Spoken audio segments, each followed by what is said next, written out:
তাআলা কিয়ামতের দিন সাইয়েদনা নূহ আলাইহিস সালামকে বলবেন, নূহ তুমি কি দাওয়াত পৌঁছিয়েছো তোমার উম্মতের কাছে? নূহ আলাইহিস সালাম বলবেন, হ্যাঁ আমি পৌঁছিয়েছি। এবার নূহের উম্মতকে আল্লাহ জিজ্ঞেস করবেন, এই নূহের উম্মতেরা, তোমাদের নবী নূহ কি দাওয়াত পৌঁছিয়েছে? নূহের উম্মত বলবে, না আল্লাহ, আমাদের কাছে কোনো সতর্ককারী আসে নাই, কোনো নবী টবি আসে নাই, কোনো দাওয়াতও আমরা পাই নাই, আপনারাও চিনি নাই, জান্নাতও চিনি নাই, জাহান্নামও চিনি নাই। নূহ আলাইহিস সালাম বিপদে পড়ে যাবেন। তখন আল্লাহ বলবেন, নূহ তুমি বললা পৌঁছিয়েছো, তোমার উম্মত বলে কিছু পায় নাই। নূহ তোমার কি কোনো সাক্ষী আছে? তোমার কথা আর তোমার উম্মতের কথা তো মিলে না। তুমি বললা তুমি আমার নির্দেশনা দাওয়াত পৌঁছে দিয়েছো, কিন্তু তোমার উম্মত বলে পায় নাই। নূহ তোমার পক্ষে কোনো সাক্ষী আছে? নূহ আলাইহিস সালাম বলবেন, আছে। কে?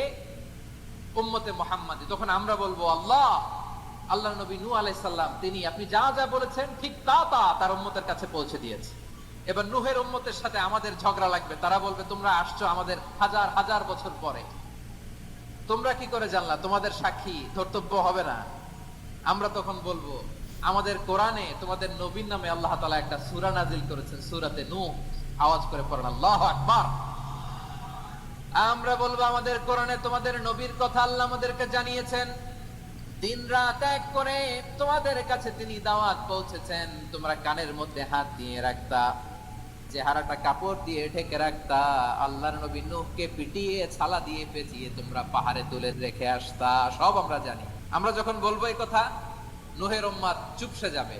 তখন আমরা সত্য বলেছি কিনা এটা আল্লাহ তাআলা জানতে চাইবে বিশ্বনবীর কাছে। তখন বিশ্বনবী আমাদের পক্ষে সাক্ষী দিবেন।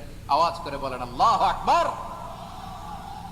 এজন্য আল্লাহ বলেন, নবী আপনি হচ্ছেন সাক্ষ্যদাতা, সব নবীদের উপর আপনি হবেন সাক্ষী, আবার আপনার উম্মতের সাক্ষীর উপর আপনি হবেন সাক্ষী।